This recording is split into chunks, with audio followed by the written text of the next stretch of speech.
বিদ্যুৎ ও জ্বালানির দ্রুত সরবরাহ বৃদ্ধির বিশেষ বিধান আইনের অধীন চলমান সব কার্যক্রম বন্ধ থাকবে।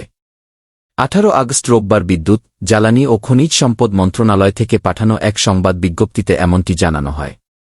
এতে বলা হয়, বিদ্যুৎ ও জ্বালানির দ্রুত সরবরাহ বৃদ্ধি বিশেষ বিধান আইন 2010 সংশোধিত 2021 প্রয়োগের কারণে এ খাতে বিভিন্ন অনিয়মের অভিযোগ উঠেছে। ফলে এখন থেকে কেউ চাইলেই বিনা টেন্ডারে রেন্টাল কুইক রেন্টাল বিদ্যুৎ কেন্দ্র স্থাপন করতে পারবে না।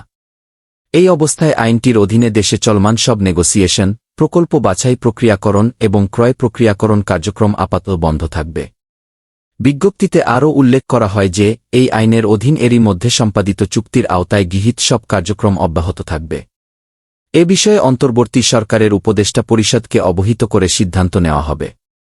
এছাড়াও সংশ্লিষ্ট মন্ত্রণালয় থেকে পাঠানো আরেক বিজ্ঞপ্তিতে জানানো হয় যে, দেশে জ্বালানির মূল্য বৃদ্ধির প্রস্তাব বিবেচনা স্থগিতের সিদ্ধান্ত নেওয়া হয়েছে।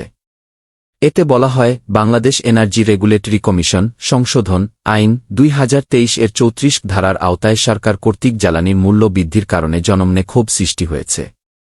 ভবিষ্যতেও তা হতে পারে। এই অবস্থায় উক্ত ধারার অধীনে মূল্য বৃদ্ধির প্রস্তাব বিবেচনা আপাতত স্থগিত রাখার সিদ্ধান্ত নেওয়া হয়েছে।